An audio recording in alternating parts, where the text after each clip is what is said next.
This year. It's like Tracy said, a number of years now that we do this in a row. What I'm going to be talking about, some of it is going to be a little bit of a review, but essentially this year is the 25th anniversary of the Canadian Hurricane Center, so I'll talk a little bit about that. Just do a quick review of hurricanes, what they are, and how we forecast them. Also go over a summary of last year before focusing on what we might expect for this year, and then we'll cover some operational notes, kind of timelines as to how things work at the Hurricane Center to get weather information and hurricane type information. And then we'll look at what's on the horizon for hurricane forecasting within the next 2 to 3 out to maybe 10 years. So the Canadian Hurricane Center, back in 1985, there was a storm that came up the eastern seaboard, and it had been a while since a storm had actually made landfall in some of the more populated areas like New York and Washington, Boston area. And there was the director of the National Hurricane Center in Miami at the time. He was a very media-friendly type of guy. In 1985, CNN was about 5 years old. Things were just starting to get ramped up in terms of media coverage, like the way we know it today.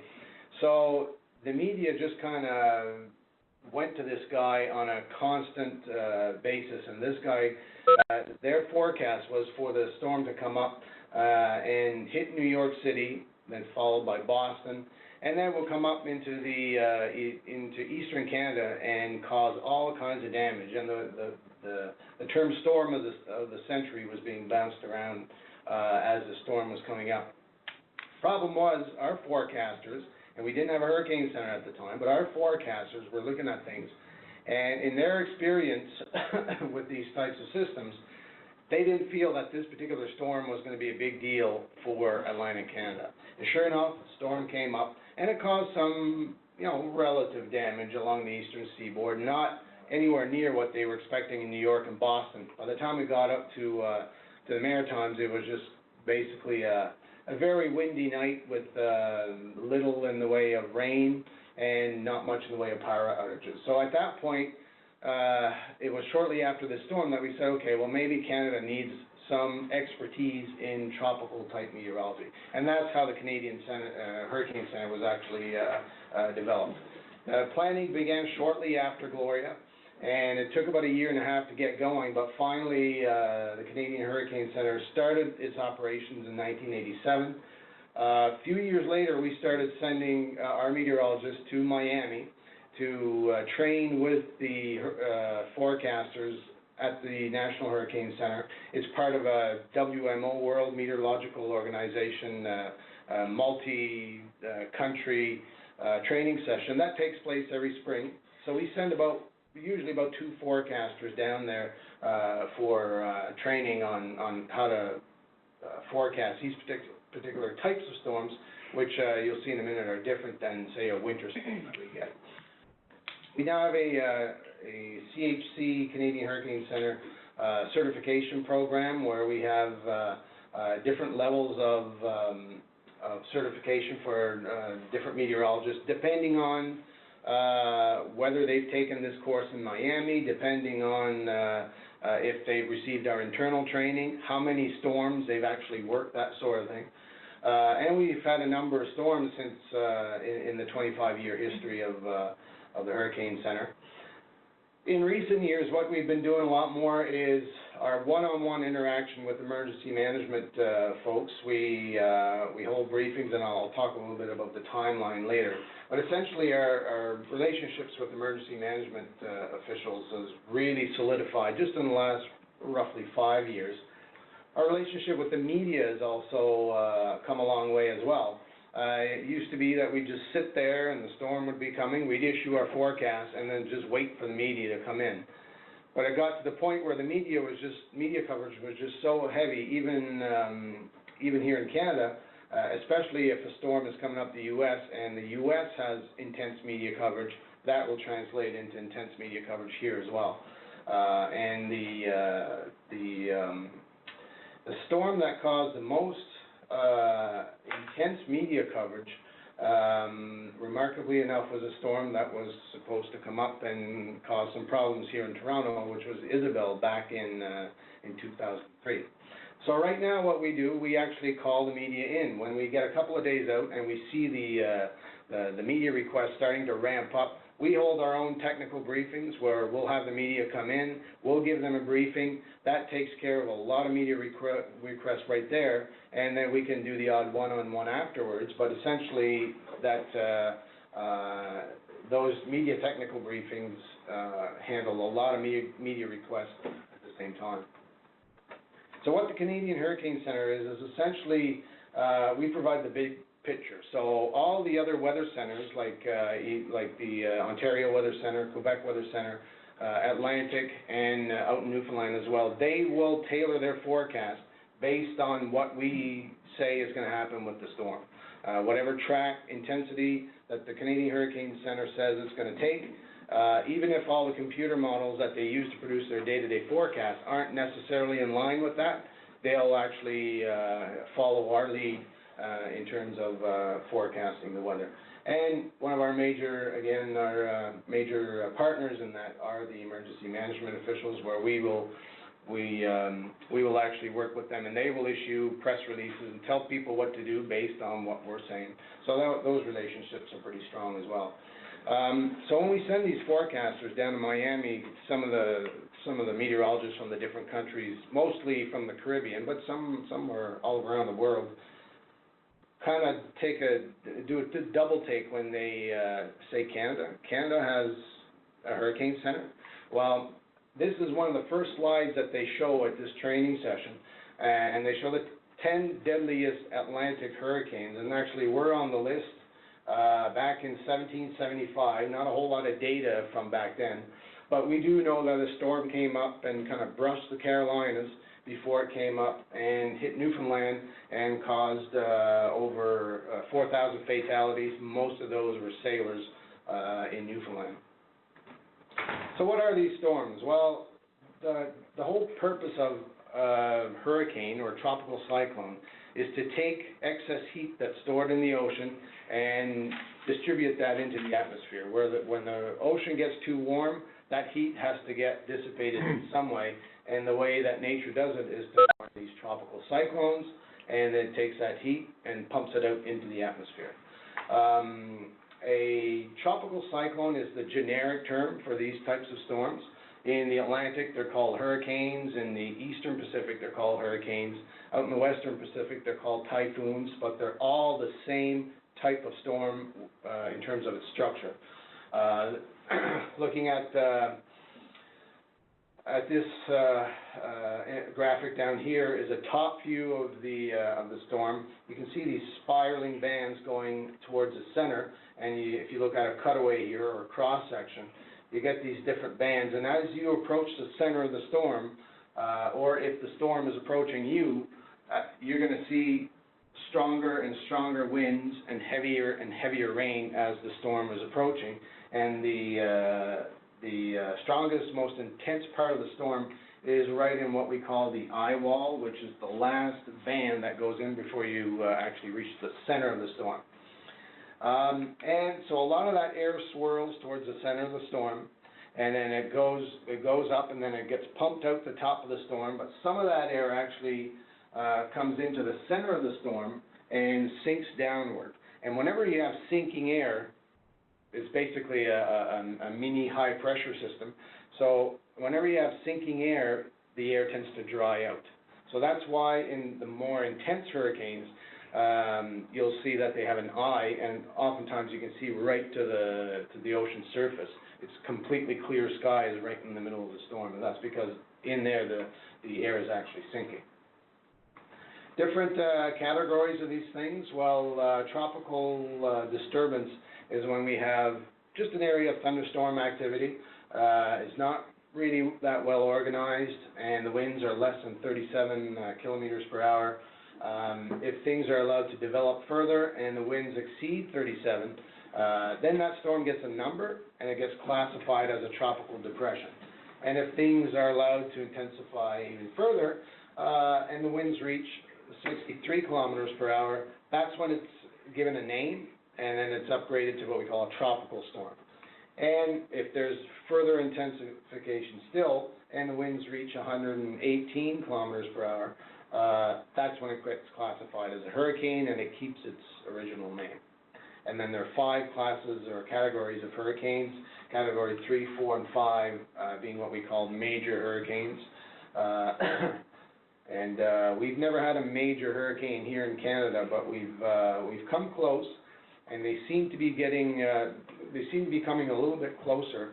Last year we had a couple of major hurricanes out there that came, relatively close to our marine area, but I say we haven't had any landfalling category 3 or major hurricanes in Canada yet. In terms of where they develop and where they track, usually in the early part of the season, they tend to develop more in the western part of the Atlantic, right off the eastern seaboard or in the Gulf of Mexico, and we've already had 2 this year with Alberto and Beryl. As the season goes on, then the generation area starts to migrate further east, and September being the peak of hurricane season, you can see where they tend to develop off the coast of Africa, and then they track with the trade winds towards the west, and then a lot of times they'll make a turn towards somewhere along the east coast of North America, even up into our neck of the woods, and sometimes they'll go up into southern Quebec or southern Ontario. Most of those events, if there's anything major with those events, they'd be rainfall type events. And then things start to ease off in October and into November. And this is just another way of representing the activity during hurricane season. Around September 10th is the statistical peak of hurricane season.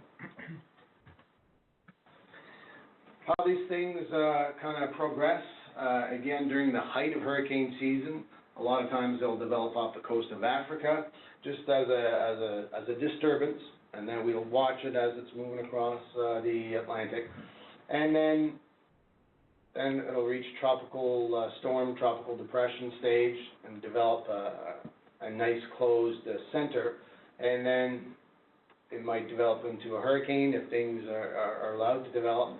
Then once they start to curve up and they start to come up towards the more northern latitudes, they start to interact with the jet stream a little bit. And the things that happen to these storms when that happens, and it's a process called extratropical transition. A winter type storm is what we would call an extratropical storm. So it forms outside the tropics. Tropical storm forms within the tropics.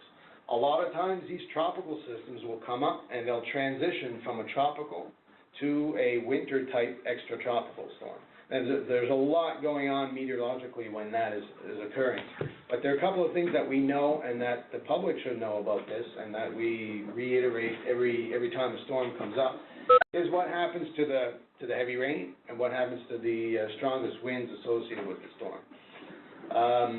And this doesn't happen quite as much excuse me, in the lower latitudes, but again, when they start to enter our latitudes, we see that the heaviest rain shifts to the left-hand side of the track. If you look in the direction the storm is going, your heaviest rain will typically be on the left-hand side of the track, and your strongest winds will always be on the right-hand side of the track. Any ideas why that is? It spins a certain way in the northern hemisphere? Well, it spins like this, and that's a key issue as to why the winds are strongest on that side. Another thing that we know happens to these storms is that they accelerate a lot. So when they're in the tropics, they move maybe 15 kilometers per hour with the easterly trade winds, fairly slow moving storm. When they come up in our latitudes, they accelerate. These storms can reach at 75 kilometers per hour. They're really zipping along. So if the circulation is like this, what you have to do, you have to subtract the speed of the storm on the left-hand side of the track, but you also have to add it on the right-hand side of the track. So if it's going 50 kilometers per hour and the winds are 70 kilometers per hour, then you're going to have 20 kilometer per hour winds on this side and 120 on this side. huge difference in the winds on one side versus the other because it's accelerating. Can I ask you to go back one slide just for Yep. a second? So when the hurricane moves out of the U.S. Atlantic up toward Canadian Atlantic zone, you're sharing here that it's quite common that the trade winds and weather can cause it to break up a little bit. It loses some of its impact. There's a couple of things. It interacts with the colder water, but it also interacts with the jet stream. So the jet stream is a lot stronger than the trade winds that are. So what are the circumstances when it would get near Canada that it might get stronger? Those circumstances, when it does get stronger, it gets stronger as a post-tropical storm. So I mentioned this transition from tropical to extratropical. When a tropical storm does that, once that transition is complete, and we can measure whether it's happening or it has happened and it's over, it's complete. When it's complete, we call that storm a post-tropical storm. And most of the time, when these storms come up, they go post-tropical. They can kind of maintain their strength. Sometimes they'll lose their strength, but every once in a while, you'll get these post-tropical storms that they'll lose their strength a little bit, but then they'll re-intensify, and they might re-intensify into another very dangerous storm. And that's one of the things that we're trying to get people's minds around is the term post-tropical. People get the sense that post-tropical, it's after the fact, we don't have to worry about it, it's post-tropical. That's not true. It can actually get stronger, like you say, as a post-tropical storm. What would cause it to get stronger? What are the conditions? You'd have the same kind of conditions that would cause a very intense winter storm. So you have a lot of cold air to the north, a lot of warm air to the south, and things lined up perfectly within the atmosphere to cause that development to occur. Yeah. Yeah. The next slide, Bob, shows the strong winds to the right of the track. Yeah. It's my understanding that the displacement to the right of the track actually increases with increasing latitude. Yeah. Yeah. So at these Canadian latitudes, is there a typical distance that those strongest winds are displaced from the center of the storm track, or does it vary considerably? Well, it varies. One of the things is that, yes, the strongest winds are on the right-hand side of the track, but the area that the storm actually covers gets larger as well. And when that happens, that area's strongest winds tends to migrate away from the track or spread out a little bit. There is some work being done on trying to determine what those distances are, because what we ultimately want to do is when we issue these forecasts on hurricanes, we want to be able to paint a picture like this to say, this is where your strongest winds are going to be. And typically, would that be 40 or 50 kilometers to the right of the track at Canadian latitudes? Or and sometimes it could be more than that, Yeah, but, I mean, that's, fairly typical. If the track goes right over you, you may not get even if it just goes to if you're just on the right-hand side of the track, you may not get those strongest winds. They might be a little bit further out. And like I say, there's some work being done to kind of determine what those distances are, but it's complex. But 40 to 50 kilometers is not out of line. And the thing is, it always changes, right? So it might be, you might start off as 20 to 40, and then it might actually grow into 60 or 70. Is there a reason those bubbles don't touch? Is that the eye continuing, or is it? No, not necessarily. No. I just put that in there so you see where the track was. And because the strongest winds are on that side, if we're looking at a storm coming up from the ocean, that's where your largest waves are going to be, causing all the coastal damage, and that's where the storm surge is going to be as well. So just a quick question about the Gulf Stream. So ultimately, if we look at that track, that red track there, how historically, do we ever see tracks going, let's say, the Bay of Fundy way, or is it just the Gulf Stream ultimately always drives it northeastward? Well, the Gulf Stream will have an impact on the intensity, but it won't necessarily have an impact on the track. They can go, the record of hurricane tracks, it's called the FIRDAT database, goes back to 1851, and they're all over the place. If you track them all, if you put them all on a map, they're just all over the place. So these things are since the whole purpose of one of these storms is to redistribute some of that heat that's stored in the ocean, much of what goes on with the storm occurs when it's over the ocean. So it's a huge challenge to actually monitor these storms, let alone forecast them. So one of the primary tools that we have to actually monitor the storm is satellite data. You know, from the basic satellite image where you're looking at a picture from space, to some of the more advanced satellite equipment that we have now. We have basically a kind of a radar that's on the satellite, microwave imagery, where it kind of gives us the structure of the storm. This is an example here where you got the two images together. This is just a visible image of a storm, and this is the microwave depiction of that same storm at the same time.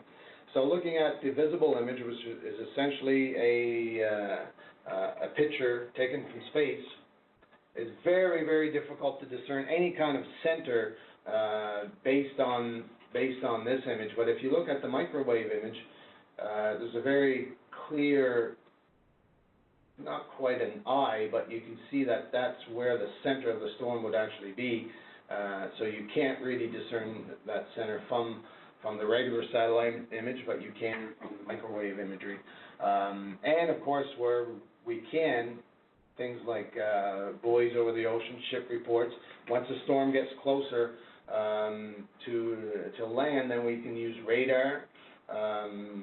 We also have planes that fly into these storms. We have a plane, the Gulfstream, that flies, and when I say we, I mean the meteorological community. We don't have that necessarily in Canada, but in the U.S., they'll fly a plane around the storm, a Gulfstream, kind of a jet around the storm and over the top of the storm. And then they'll have these hercs that actually fly what they call an alpha pattern within the storm, and they have all kinds of onboard equipment on the plane to take measurements, and then they'll also use these drop sondes, and they'll drop it right down to the surface of the ocean to get a sounding of the atmosphere. So there's all kinds of ways that we use to actually observe these storms. When it comes to forecasting them, these hurricanes or tropical cyclones are, like I said, very different from a winter-type storm.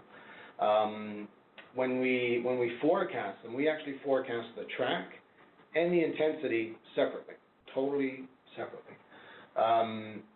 The track of the storm depends on the environment that the storm is in. So what kind of pressure systems are all around the storm, that's what's going to determine where the storm is actually going to go. So we use our computer models, or a variety of computer models that will forecast, that are built to forecast hurricane tracks, and you'll get an output that looks something like this. And what most of the time what's done is you kind of follow the middle of that envelope of tracks, and that'll give you a pretty good first guess of where the storm is going to go. And a lot of times it's just a matter of continuity. The storm is going this way. For the next 6 hours, we're going to say it's going to keep going this way. And that's as simple as that for the first 6, maybe 12 hours. And then beyond that, we start to rely more heavily on the computer models. And this is how the forecast errors are calculated every year. And you can see that the trend is getting smaller, so we're getting better at forecasting these things. This data goes right up to last year. And the key one here is the 72-hour one, because that's where decisions are made by emergency managers, especially in the U.S., where they have to evacuate large groups of people. 72 hours is what they really try to improve, and it's gone from over 300 miles back in 1990 to about 120 or so last year. So the forecasts are continually improving with regard to track. With regard to intensity, that's a whole different ballgame. We use different models, totally different models than the track models to forecast intensity, because the intensity change varies depending on so many factors like differences in water temperature, upper level winds, whether there's wind shear or no wind shear. And it's just a whole lot more difficult to forecast intensity change than it is to forecast track. And you can see that looking at the forecast error trend in intensity is a lot more flatline than the track. So they're just not getting a whole lot better at forecasting intensity changes. And that's one of the biggest fears they have in the U.S. is that they have a storm headed towards the coast somewhere along the southeast U.S., Gulf, wherever. And then people go to bed at night with a Category 1 hurricane coming towards them. They wake up the next morning and they have a Category 4, Category 5. And those kinds of things can happen. Hurricane Wilma in 2005 went from a tropical storm to a Category 5 hurricane in 24 hours. So that's their biggest fear in the U.S. is some scenario where they have rapid intensification, especially in the overnight hours where people aren't brought up to speed quickly enough, and then they're in a bad spot when they wake up the next morning. Not enough time to evacuate and all that stuff. So, shifting gears a little bit, we'll just do a quick review of what happened last year. Last year was another busy year, 19 named storms, 7 hurricanes, and 4 of those hurricanes made it to major hurricane status. Looking at the forecast of what NOAA, the National Oceanographic and Atmospheric Administration, issued last May, they issue a forecast every May. They were calling for anywhere from 12 to 18 named storms, 6 to 10 hurricanes, and 3 to 6 major hurricanes. And there was one more named storm than what they thought, but it was quite close. And then hurricanes and major hurricanes were right in that range. Here in Canada, we issued bulletins on 8 storms, which ties a record for us, 8 storms in a year. And we did have 8 storms that entered our response zone. 3 of them actually affected land. So this is kind of just a zoom on all the tracks from last year. And Irene being the major storm of the year there last year. And I talked about our response zone. The shaded area is our marine area, and then the land areas where we issue public forecasts. What we have for the Hurricane Center is what we call a response zone. So what we want to do is start issuing bulletins written by Canadian forecasters on these storms about 3 days prior to the storm crossing this red line. So 3 days prior to the storm entering our response zone is when the Canadian hurricane would actually get into action and start issuing bulletins every 6 hours on these storms. Typically we get 1 or 2 actually making landfall in Canada, and another 2 or 3 actually transit through our marine territory as well. So I'll just show this little video here. This is the entire 2011 hurricane season in about 4.5 minutes.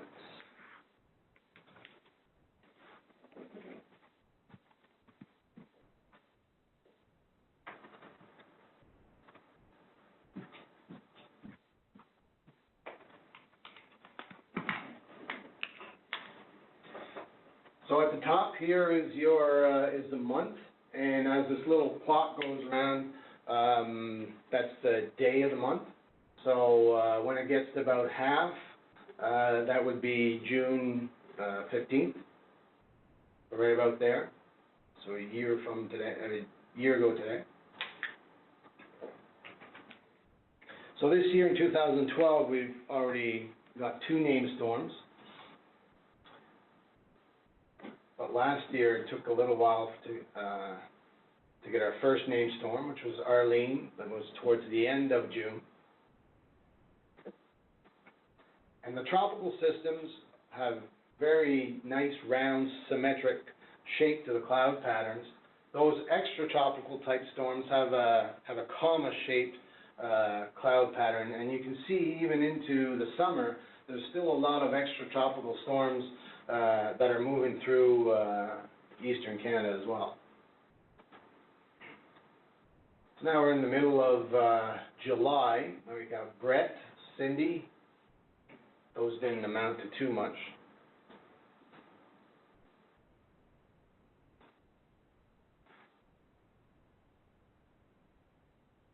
Dawn.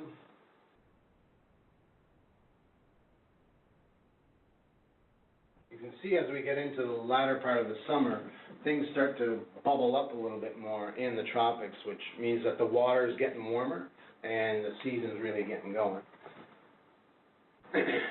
So a lot of these storms last year and the previous year as well were, you know, fairly short-lived. They kind of blew up and then they kind of dissipated within, you know, a couple of days.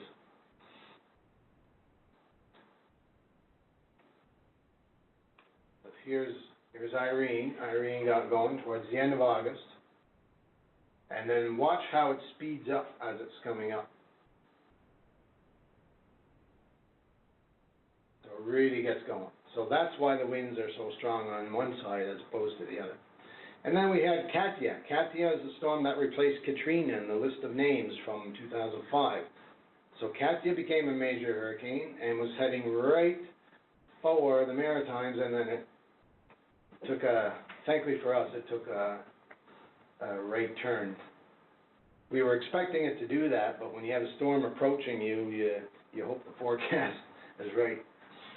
Maria came up and then hit Newfoundland as a strong tropical storm, and then about 10 days later we had Ophelia coming up, and Ophelia, and you'll see in a minute, there's Bermuda right there, and as it goes past Bermuda, it went over a patch of warm water and intensified fairly rapidly before coming up and again impacting Newfoundland Labrador. Now we're into October already. Sleep.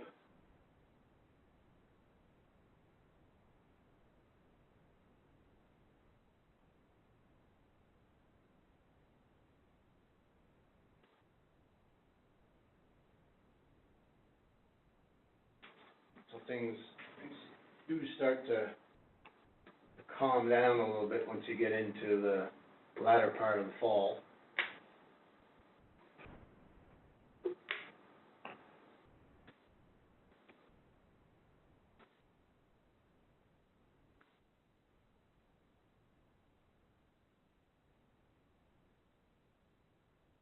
November now. Around the 10th of November, we had Sean that developed here, and then it interacted with this front and brought a whole bunch of rainfall up into the Maritimes, and they were just in the process of getting these all the, what do you call them, the Occupy protests. They were trying to kind of dismantle those, and a lot of that, at least in Atlantic Canada, occurred on Remembrance Day when it was tons of rain. So that's essentially the hurricane season in about four and a half minutes. That's very impressive. Great tool. Yeah, it's a huge file too.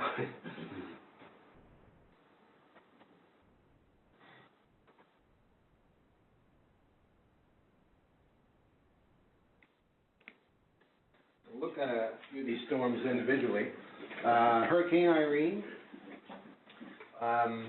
tracked into the Caribbean and then made landfall twice along the eastern seaboard. Caused 50 fatalities, including one here in Canada, in Quebec.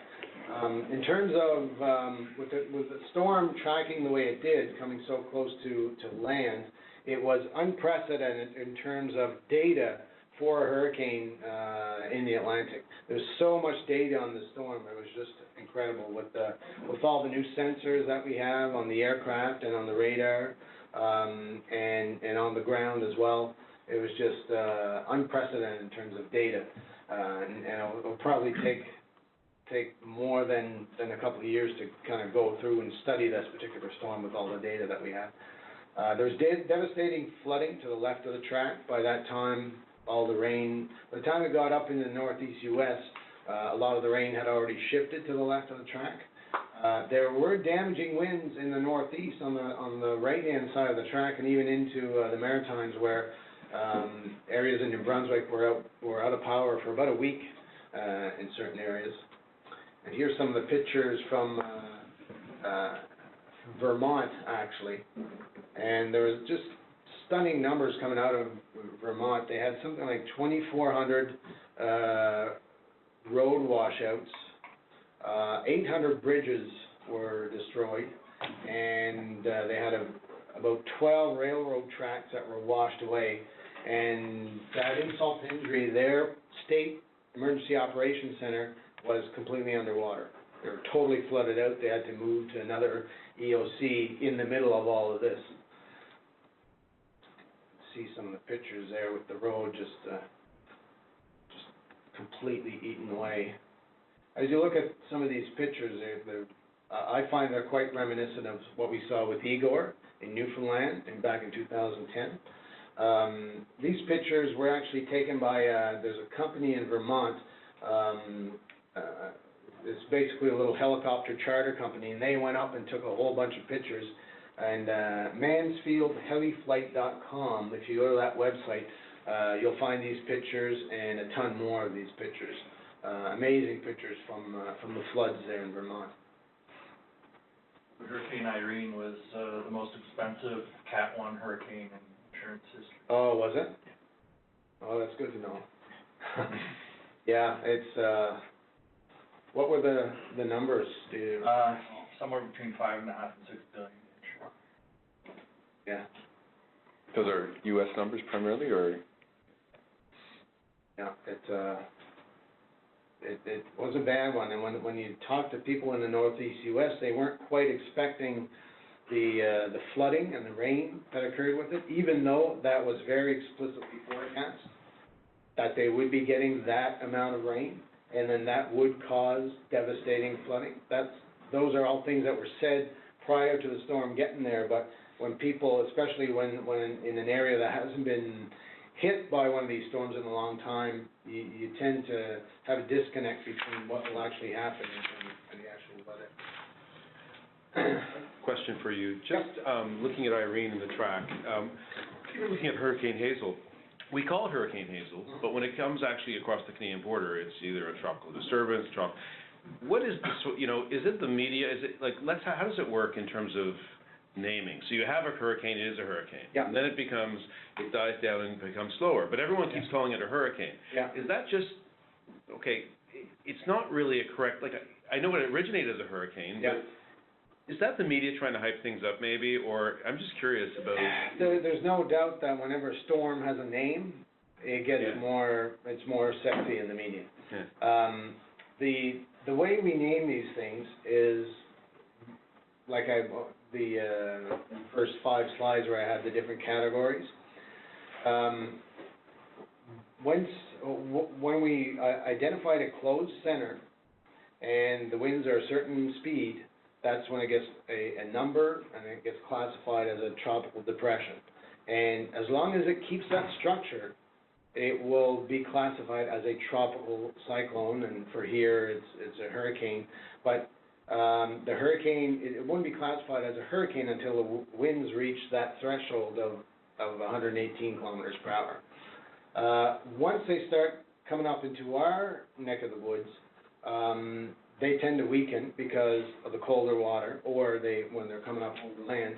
But if the structure changes to a more winter-type storm, we call it a post-tropical storm, but we retain the name. So if it was Irene, like Irene, if you look at the symbolism here, this is all when Irene was a hurricane, and then in these two, from there until here, it weakened to a tropical storm. So the winds, the maximum winds with the storm, there were gusts in excess of hurricane strength, but they couldn't find where the winds were at least 118 kilometers per hour, the sustained winds. At this point where you see the little circle around it, is when it becomes a post-tropical storm, but it does remain the name. It does retain its name.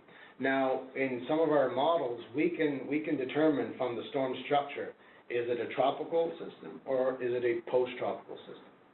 So even if it's post-tropical, it retains its name. And actually, we here in Canada coined the term post-tropical storm, and the U.S. has now adopted it, and they use the term as well. It all has to do with the structure of the storm.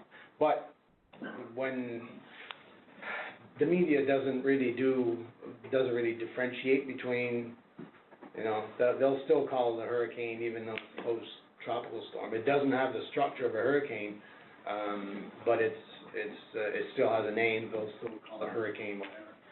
So when Hurricane Hazel, I know we didn't have satellite imagery back then probably, when it hit the Humber Valley, and what was it? It would have been a post-tropical storm.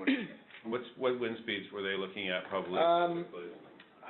Guesstimated or? I don't know offhand. I'm not sure that there were any hurricane force winds, but I wouldn't, I'm not 100% sure, but I would think that there wouldn't have been.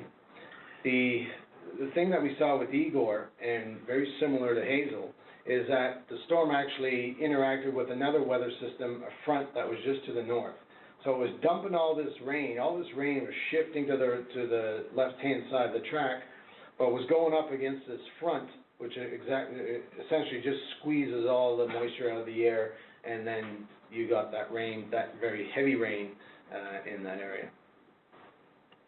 I don't know if that explained it, but it's great.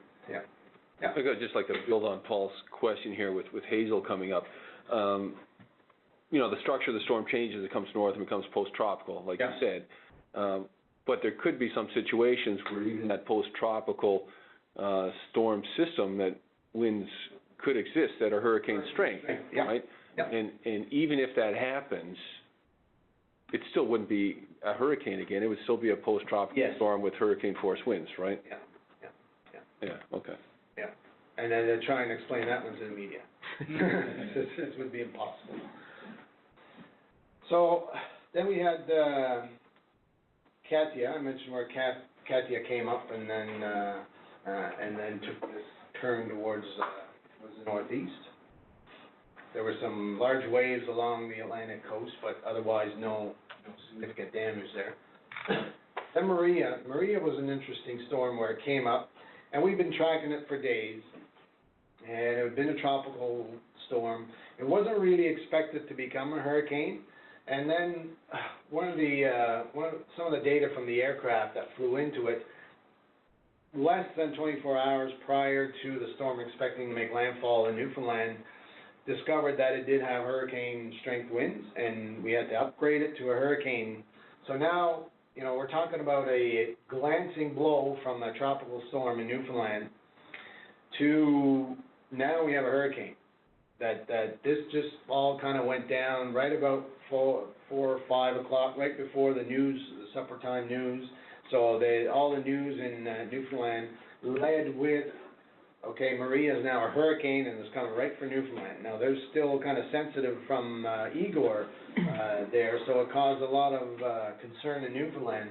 But it actually the winds just made it just below hurricane strength by the time it made landfall. So it made landfall as a very strong tropical storm, but not as a hurricane.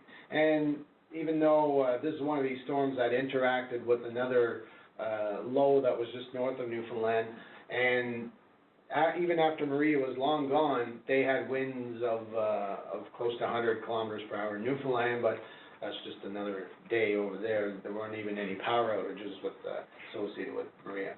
Sorry, can you go back just for 1 second? Yeah.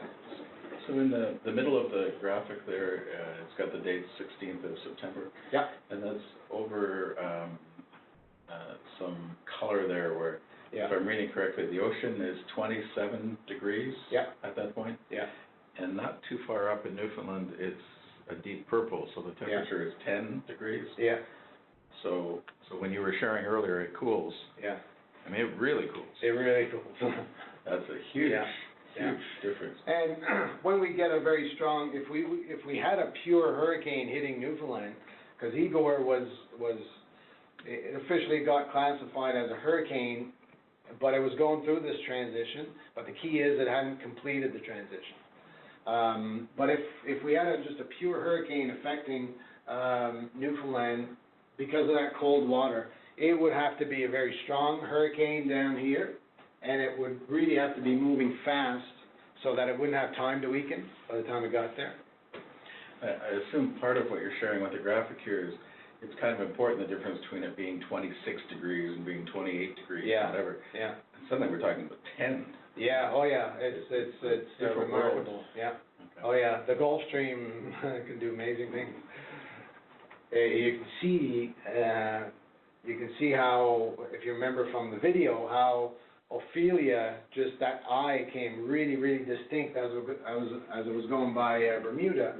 You can see that little patch of warm water there, and that's why it intensified so quick over a short period of time. Now, Ophelia was it actually made it just to the north of Bermuda as a major hurricane. That was, again, headed towards Newfoundland. But where we had some pretty strong winds with Irene was a very big storm. So even if it starts going over water or even over land, when you have a big storm like that, you have a lot of momentum that needs to wind down. So even if the storm is weakening, you can still get some pretty strong winds with a large storm like Irene. Ophelia, on the other hand, was actually a very compact storm, and by the time it got up to it passed that patch of warm water and became a Category 3 hurricane. Once it started going over this cold water, the fact that it was so small, it had time to wind down quite a bit by the time it got to Newfoundland and Labrador. So there was some damage in Newfoundland and Labrador. Some of the areas that were affected by Igor, some of the same areas, that pipe here was replaced on the Burin Peninsula, was replaced as a result of Igor in 2010, had to be replaced again. And in a community called Bellorum, just west of the Burin Peninsula, they had to declare a state emergency there. So if we look ahead at this year, this is what NOAA is calling for with respect to the hurricane forecast: 9 to 15 named storms. 4 to 8 would actually reach it to hurricane status, and 1 to 3 of those 4 to 8 storms would make it to major hurricane status. And you can see how that compares to the average, both the 50-year average and the 30-year average.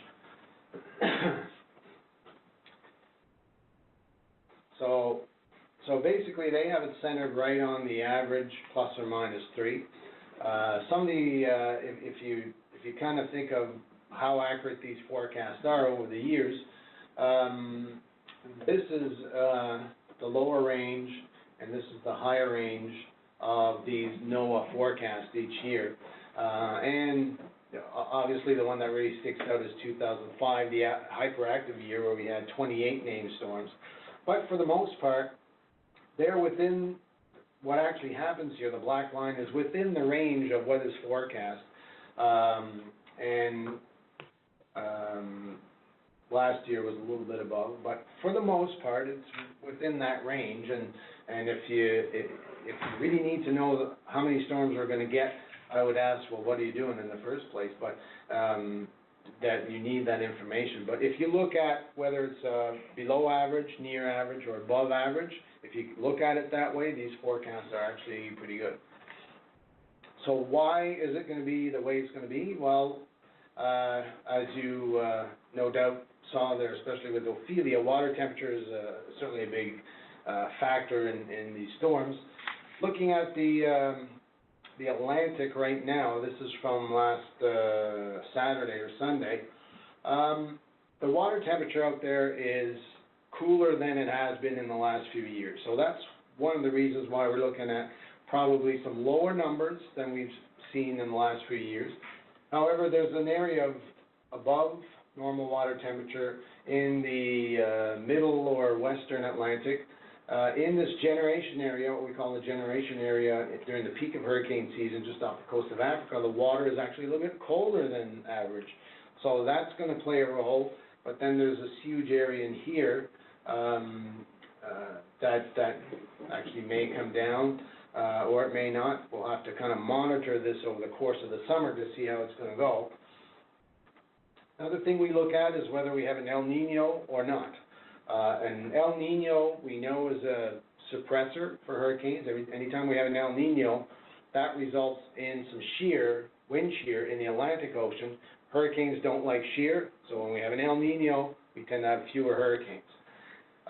Some of the forecasts, there's a number of agencies and companies that issue these hurricane forecasts.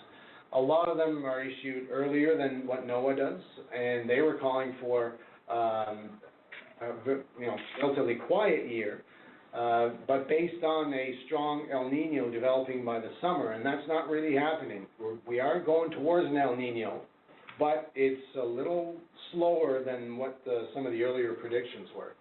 So if we're not into a full-fledged El Nino until late into September, we're already past the peak of hurricane season, which is why NOAA's numbers are a little bit higher than maybe some of the other numbers you may have seen out there. Now for here in Canada, one of the things that we look at is whether the average pressure off the eastern United States is lower or higher than normal in the month of May and June. So the orange reddish color indicates higher than normal, and the bluer color indicates lower than normal.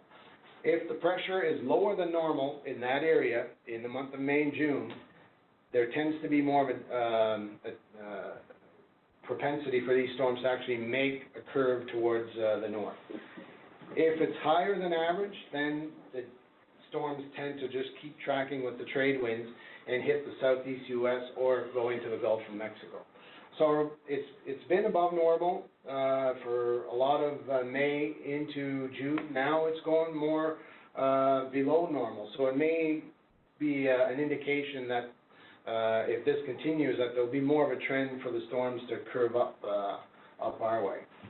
So what does this mean for Canada? Well, if we look at all the numbers with respect to how many storms there are in the entire Atlantic, and compare that to how many storms we have here in Canada for the same years, it's very, very difficult to get any kind of indication as to like a clear trend in terms of how many storms that we get. And we usually don't have to, I show this graph every year, and we typically don't have to go back far in time to find an example. And just in the last 2 years, both 2010 and 2011, we had 19 named storms in the entire Atlantic. As I mentioned, last year we had a record time 8 that came into our response zone. 2010, we only had 3 that came into our response zone. However, the 3 that did come in were Hurricane Earl and Hurricane Igor. So it's very difficult to take the global Atlantic forecast and kind of say what it means for Canada, because it varies so much from year to year. And we can see whether it's an above normal year or below normal year, it shouldn't have any kind of a bearing on any kind of preparedness activities that people take, because we've had bad storms during quiet years or years that haven't seen a whole lot of storms, and we've had relatively damage-free years in years where there have been a lot of storms. And one of the classic examples, if you look down in the States, is 20 years ago. This is the 20th anniversary of Hurricane Andrew. And Hurricane Andrew was a Category 5 hurricane that made landfall in South Florida. That happened in a year where there were only 7 named storms. So it doesn't matter how many storms are actually out there.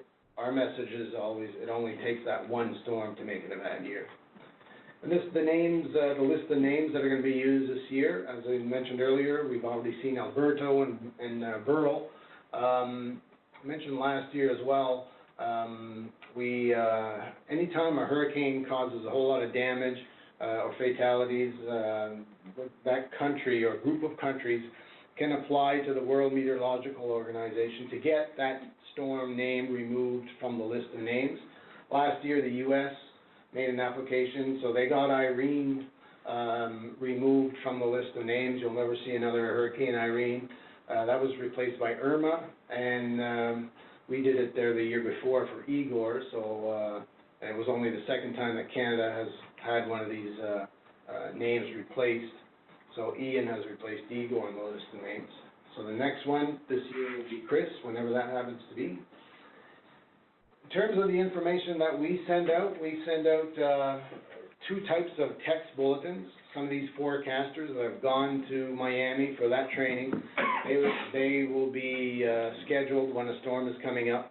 Within that 3 days before reaching the response zone, we would be issuing our general bulletins, and also our technical bulletins that go into a little bit more detail about the storm for our other weather centers and for our more technical or weather savvy emergency managers out there. Those are issued at 3, 9 in the morning, and then 3 and 9 in the afternoon and evening.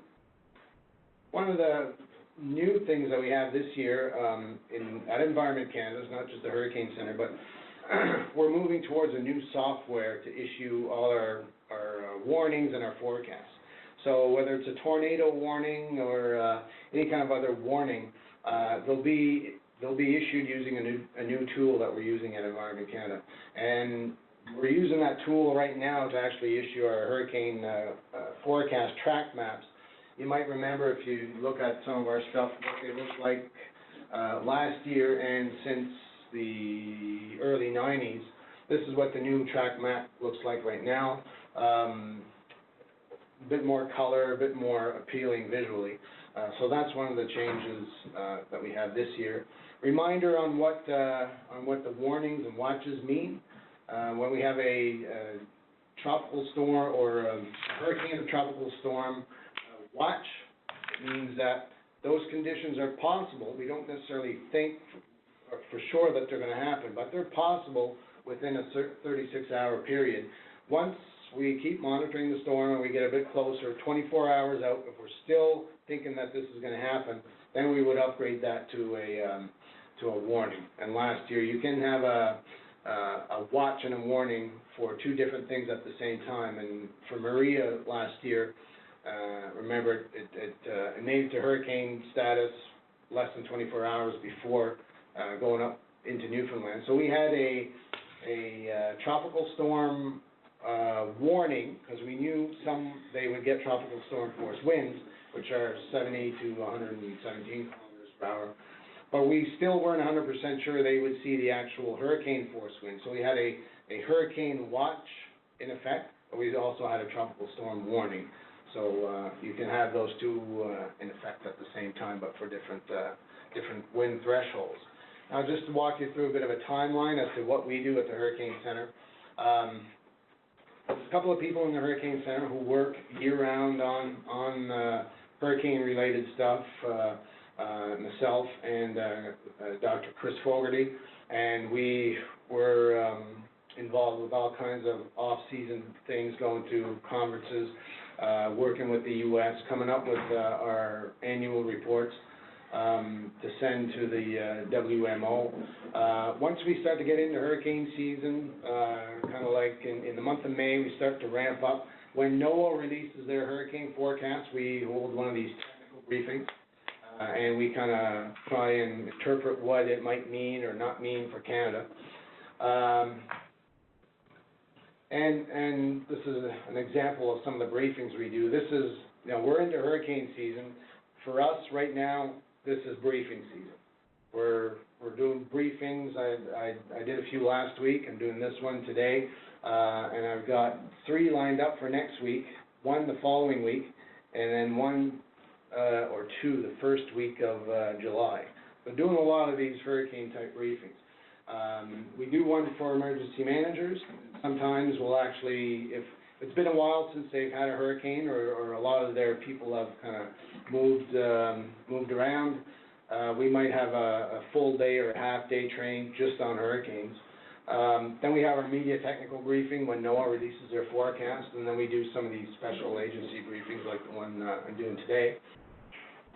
And then once we get into hurricane season, like right now, there's no storm out there. We just kind of keep monitoring the tropics. Is there any kind of possibility within the next few days that something is going to develop?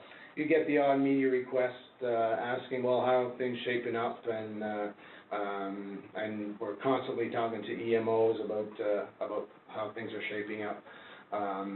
But then, as soon as we get a storm, even if it's several days out in the 7 to 10 day time frame, we'll start to get a few media calls, but there's not a whole lot we can say with respect to what a storm is going to do in Canada 7 to 10 days out. We just have to tell them what the storm is doing now.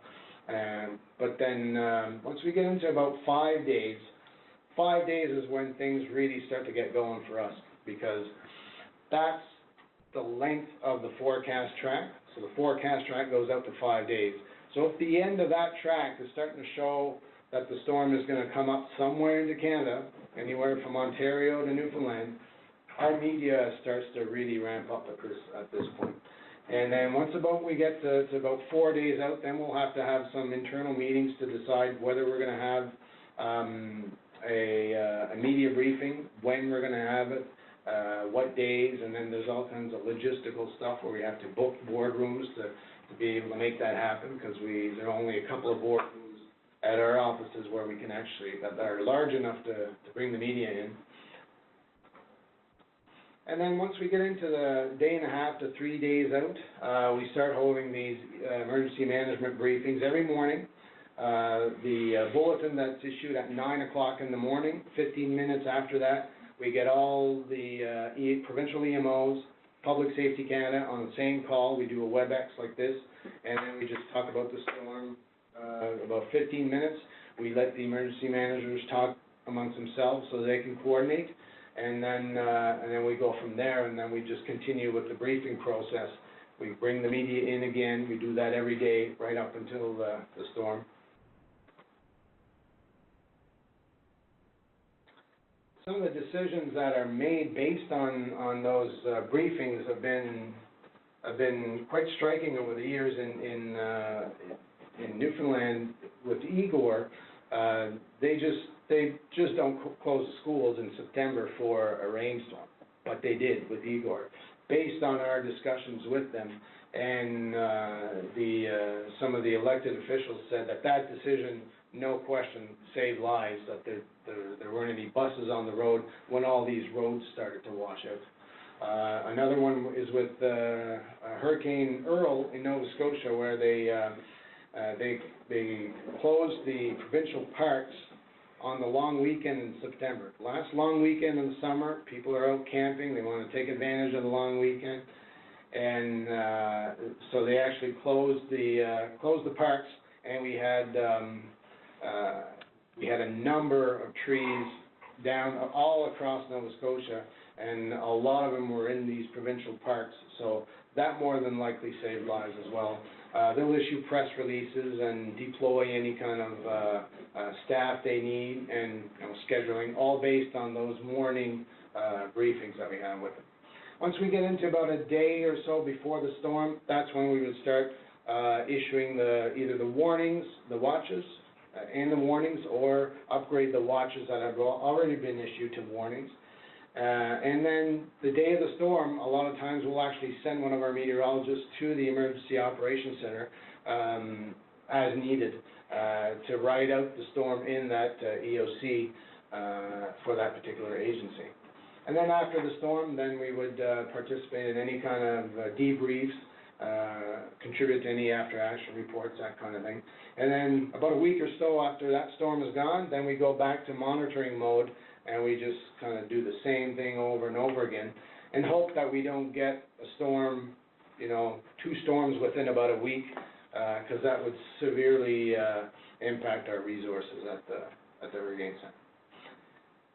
So I mentioned the information. The best way to get that information, hurricanes.ca. That's our direct website. That will bring you directly to the Canadian Hurricane Center website, where you can get all these forecast maps and all the bulletins that are written on these storms. You can also get these bulletins sent to your email account. There's a page where you can go and subscribe to get these bulletins. I'll just end here with what's on the horizon in terms of hurricane forecasting. One of the things that they're working on in the U.S., it's called the HFIP, Hurricane Forecast Improvement Project, where there's a bunch of different targets that they want to hit within the next 10 years. And if you think back to the graph that showed the track of the error involved with the track forecast for the hurricanes, that was getting smaller and smaller. So it's a lot smaller now than it was 20 years ago.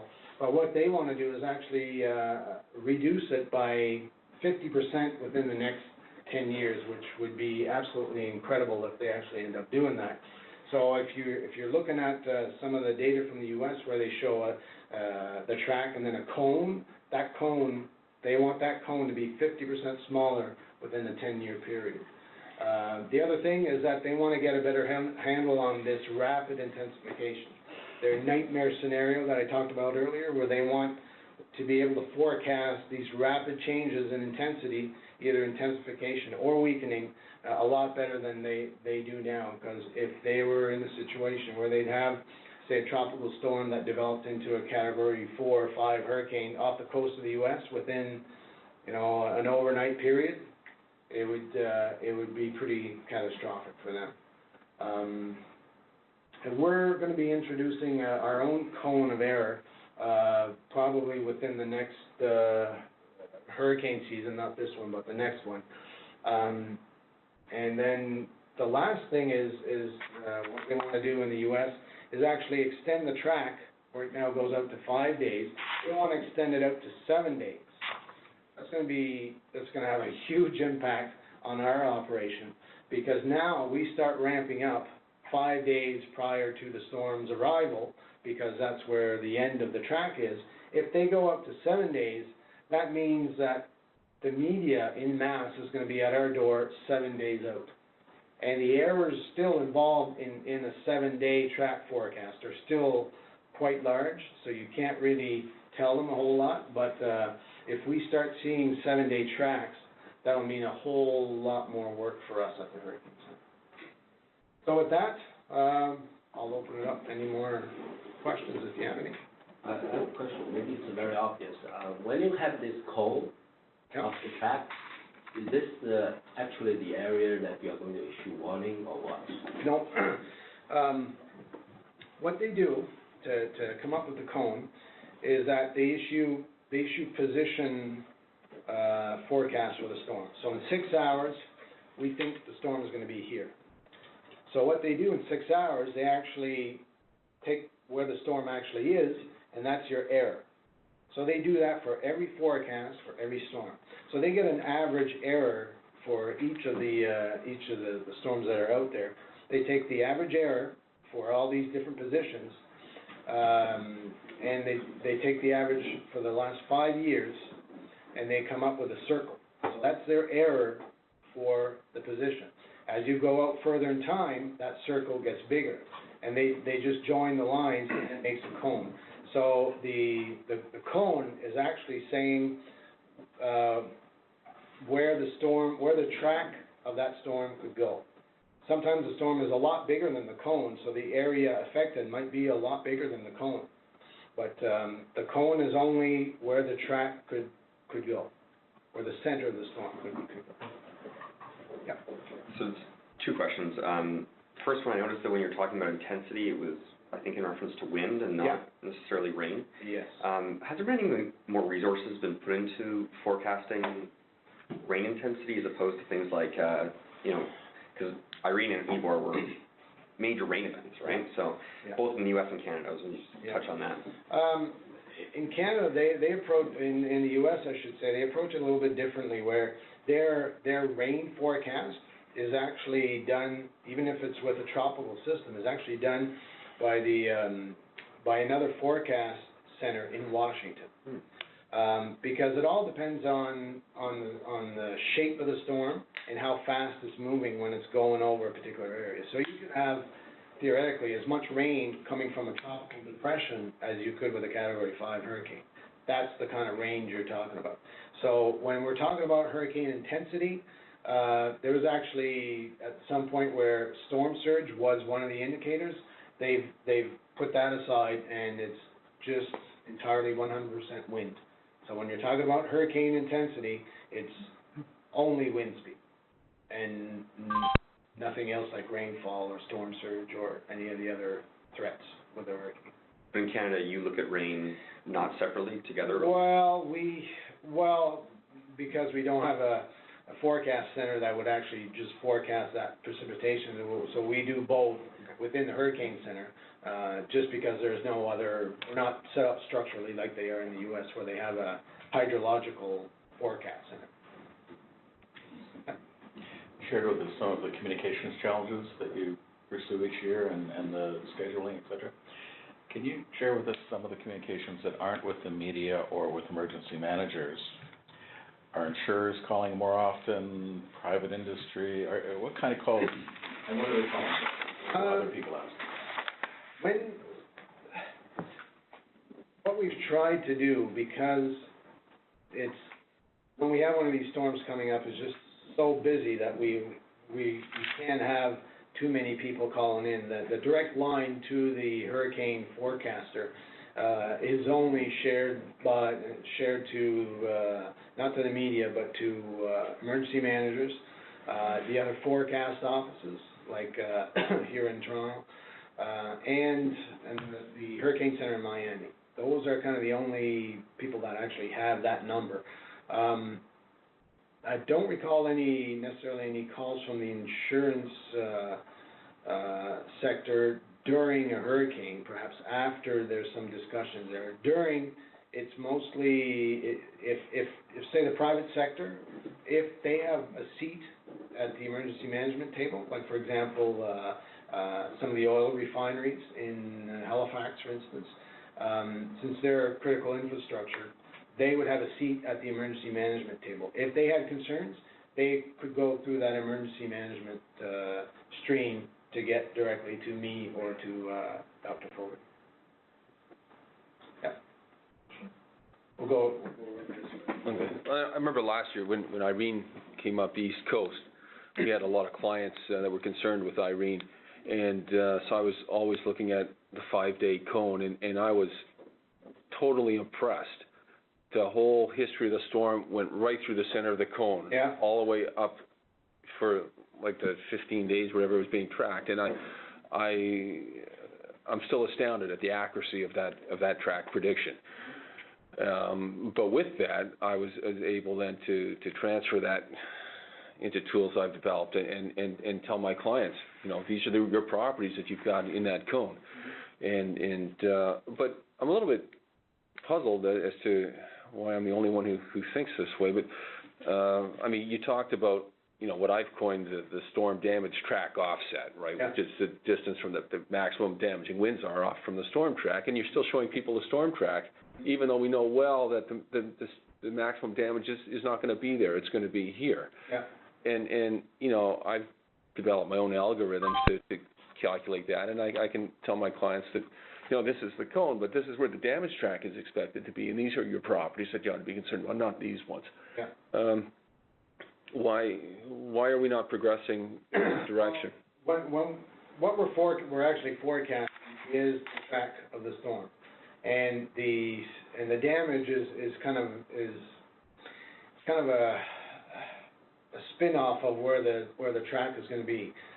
There's the rainfall damage, the wind damage, the wave damage, all that stuff, but it's all dependent on where the track is going to be. So that's the I guess, primary thing that is forecast. After that, it becomes a communications a game to try and communicate all that information. Because if we have a storm coming up and it's tracking through Nova Scotia, kind of like I had up there earlier, but if it's retained almost all of its tropical characteristics by the time it gets to Nova Scotia, you won't necessarily have the heaviest rain on the left-hand side of the track. You'll have it on both sides. This whole transition thing is a process. So, although a lot of the storms, you will have the rain on the left-hand side of the track, that's in the process, and that's after the process is over that you find that. So every storm is going to be a bit different. So one of the things we are trying to do, however, is use some of our model data to come up with kind of a graphic like I had up there earlier. This is going to be the area where the winds are going to be the strongest.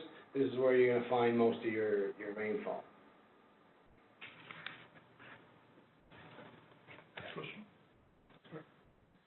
I just had a question about the storm surge. You've used that term, I've seen it. Is that just a significant amount of ocean pushing up against the coast, and is it measured in feet or something, and does it accompany all hurricanes? It pretty much accompanies all hurricanes. There are other factors that determine the magnitude of the storm surge. There's a couple of things that really are the bigger drivers, and wind speed is one, and pressure. The lower the pressure in the center of the storm, the water rises up a little bit. There's all kinds of other issues like the direction of the wind with respect to the shoreline. If it's right perpendicular to the shoreline or parallel to it, that'll have an impact. Also, the bathymetry of the ocean floor, like the Gulf Coast of the U.S. is particularly susceptible to storm surge, just because their bathymetry just rises ever so shallow towards the coastline. So you'll get storm surge. The water that actually travels, in Katrina was something like 26 miles inland. Here, on the east coast of Canada, and we do measure it in meters. We have a model that will take the wind field, take the pressure, and come up with a number. It'll show you kind of a time series. So it'll show you a graph of when the peak of the storm surge is expected to be. And the timing is usually pretty good. The magnitude, sometimes we have to adjust a little bit. It will give you a number for Halifax, peak storm surge is going to be at this time, and it's going to be 1.5 meters. The other thing you have to take into account is whether that's occurring at high tide or low tide. If it's occurring at high tide, then that 1.5 meters is going to be above your high tide if it happens right at high tide. So there's a number of things we have to take into account. In the U.S., a lot of the flooding, the coastal flooding, is just from the water coming inland. A lot of the damage we get here in Canada is, the water is getting, is coming inland to a certain extent, but it's essentially getting higher at the coast. Most of your damage that you get is not necessarily just from the storm surge, but it's the pounding surf that's on top of all that. Thanks. What's the impact of the global warming on the forecast? Most of the reasoning behind, you got the water temperatures, and you got whether it's an El Nino or not. So you mean climate change on the actual forecast, or what the hurricanes are doing? Actually, on both. On both. The major driver is the water temperature, and what they've been able to identify is a cycle. They call it the multi-decadal cycle, which is about 20 to 30 years, where you get these periods where the water in the Atlantic is actually warmer than normal, then it cools down a little bit. And what they've been able to identify is the frequency of storms actually follows this multi-decadal cycle. Where it relates to where global warming plays in, or climate change, is where it is in the intensity of the hurricanes. A lot of work that's been done to kind of determine what the relationship is that they couldn't really find anything that says with climate change that we're going to get more hurricanes, but the hurricanes that we do get might be anywhere from 5 to 10% stronger than they would otherwise. So that's the main impact, is on the intensity. Yeah. On this slide, it says, "Are you prepared?" Yep. Do you help people get prepared?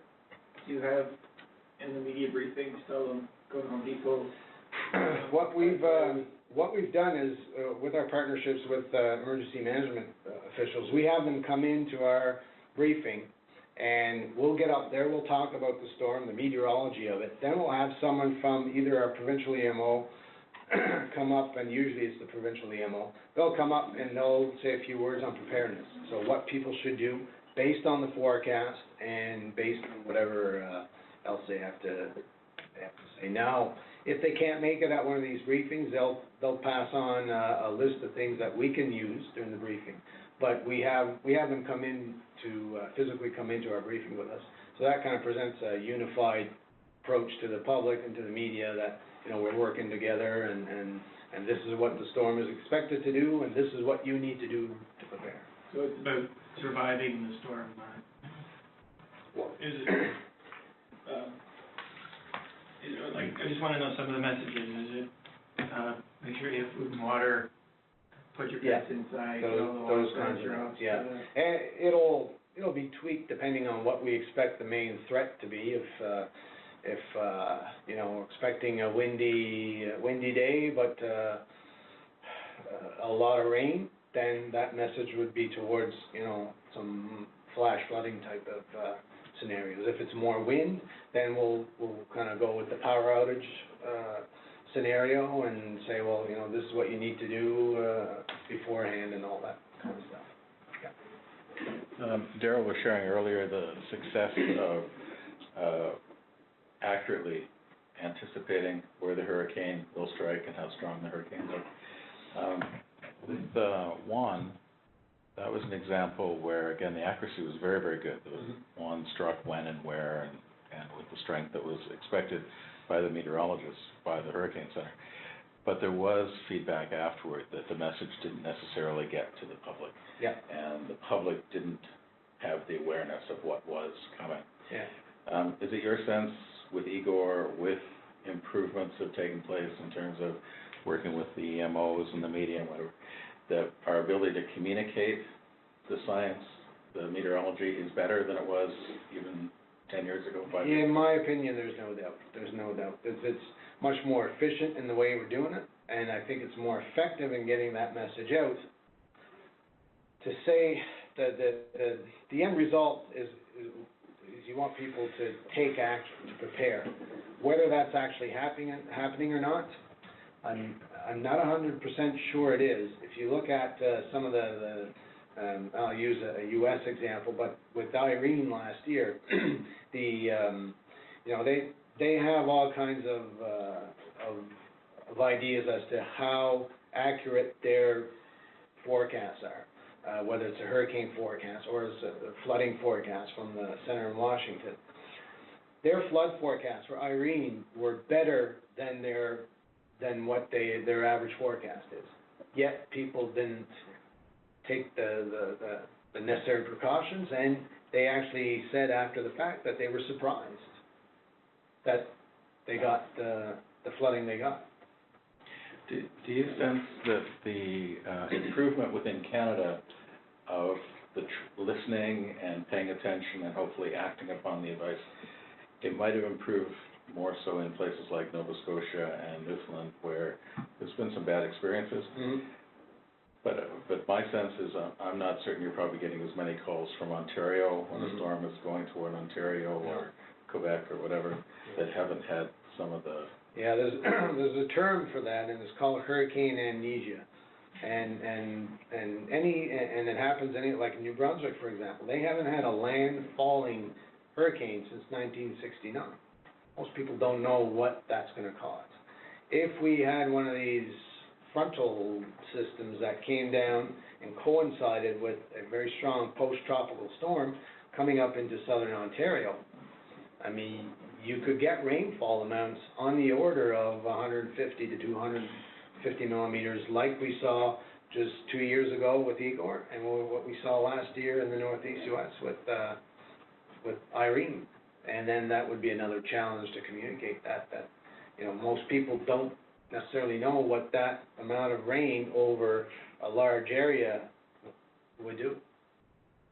They don't have that mindset because it's been so long since it's happened. Getting better, but the challenges remain. Yeah, it's a moving target all the time, I think, and it's just something we just have to keep better getting better and better at, and hopefully, one day, I don't think we're actually gonna ever get there. It's always an ongoing thing to get better and make it so that our messages resonate with people and they take action. Yeah. Is there a balance between getting a better forecast? Like you said, that the goal is to reduce the cone by 50% in 10 years. Mm-hmm. From emergency managers, is that they ever push back and say, we don't want the cone to be pushed too tight, because we want a bigger cone to let more people be aware and say, this sucker's coming? The thing is, and the pressure that the emergency managers have is that when they have to evacuate, and they want to evacuate the smallest area that they can because it costs a heck of a lot of money, and so they don't want to over-evacuate. So they would like to see that cone get smaller, where we say that, you know, 2/3 of the time, that storm is going to be within this cone. And the smaller the cone, the less they would have to evacuate. One of the examples at a meeting I attended in Florida back in April or March, related to Irene. Irene was coming up, and they were expecting about a 7-foot storm surge in the lower Manhattan area. And I don't know if you watched some of the coverage from Irene. The water was right up to the essentially the land area in lower Manhattan with the storm. It only reached about a 4 to 5 foot storm surge. But if it would have reached 7 feet, then a lot of lower Manhattan would have been flooded. So they had evacuated part of lower Manhattan. And then one of our colleagues at the Hurricane Center in Miami was on a conference call with the emergency managers in New York, and they were saying, we're getting ready to evacuate Zone B. Well, our colleague in Miami knew that, okay, well, Zone B, that's for a much larger storm surge. So why are you evacuating storm or Zone B? Well, we're hearing that the storm surge could reach 16 feet. Well, the guy in Miami said, well, where'd you hear that? Well, we kind of saw it on the media, and we were talking to a few people. They couldn't pin down where they had heard that. But that would have resulted in the evacuation of an extra 450,000 people at a cost of $75 million for some piece of information that didn't even come from the Hurricane Center. So one of the main reasons to get that cone smaller is to reduce the cost for evacuation. I mean, for other reasons, obviously, but that's one of the big ones from an emergency management perspective. Okay, if I see things drawing to a close, again, this is a really exciting opportunity before the season starts to hear from the expert about what we will be expecting here in Canada and interpreting for us about our own risks. So if you'd all join me in saying thank you.